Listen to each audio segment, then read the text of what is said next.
মুগ্ধরা যেন উপর থেকে দেখে মুগ্ধ হয়ে যায়, এরকম একটা দেশ চাই। আজকে অনুভূতি এটা কোনো মুখ দিয়ে বলার মতো না, এটা আমার নাটকের সংলাপ না, এটা আমার চেয়ে আজকে মুগ্ধ আবু সাইদ বা যারা চলে গেছে তাদের মা বলতে পারবে কি গেছে, ফেরত আসবে না। ওই মা তাদের যে পছন্দের খাবারটা তৈরি করতো সেই খাবার আর কোনোদিনও মুখ দিয়ে রুচবে না, কিন্তু অ্যাটলিস্ট আজকে দম নিতে পারবে, নিঃশ্বাস নিতে পারবে। এই যে ধরেন আমরা কথা বলেছি, আমরা কিছু আর্টিস্ট যারা আমরা রাস্তায় নেমেছি, আমরা সত্যের পক্ষে বলেছি, কাঁচা একটা প্রাণকে আপনি মারতে পারেন না, আপনার ভাই আছে, ওনার ভাই আছে, ইচ্ছা হলো ঠুস করে মেরে দিলেন, এটা হয় না ভাই, হয় না। সুতরাং আজকে অনুভূতি এটা কোনো মুখ দিয়ে বলার মতো না, এটা আমার নাটকের সংলাপ না, আসলেই বলতে পারবো না ভাই যে আজকে অনুভূতিটা কি। আমরা সবাই ৭১টা দেখি নাই ম্যাক্সিমাম, কিন্তু আমরা এইটা দেখেছি। তবে হ্যাঁ, অনেকগুলো প্রাণ ঝরে গেল, অনর্থক অনর্থক, দরকার ছিল না, এতে অনেকগুলো প্রাণ ঝরে গেল।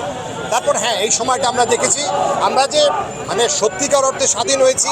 এবং যেটা আমাকে একজন জিজ্ঞেস করেছে সামনে কি চান, সামনে সরকারে এমন একটা জায়গা চাই যেখানে বেনজিরের মতো লোকরা ১০,০০০ কোটি পার করবে না। আপনিও ভালো থাকবেন, আপনিও ভালো থাকবেন, আমরা সবাই ভালো থাকবো ভাই। অমুকে ৫,০০০ কোটি নিয়ে গেছে তারপরও কিছু হয় না, এরকম হবে না। সুন্দর একটা দেশ হবে, মুগ্ধরা যেন উপর থেকে দেখে মুগ্ধ হয়ে যায়, এরকম একটা দেশ চাই। এইটা আমি আহ্বান করবো দেশের সবাইকে। সবাই উত্তেজিত, সবাই খুশি, ঠিক আছে, কিন্তু ওটাকে আমরা একটা নিয়মের মধ্যে রাখি। সম্পদটা আমার, দেশটা আমার, আমাদের সবারই।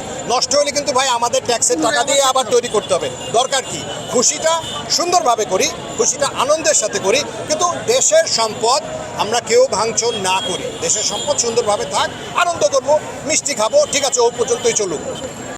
সংবাদ, ফিচার ও অনুষ্ঠানের জন্য ভিজিট করুন সংবাদ প্রকাশের ওয়েবসাইট এবং যুক্ত থাকুন ফেসবুক পেজ ও ইউটিউব চ্যানেলের সঙ্গে।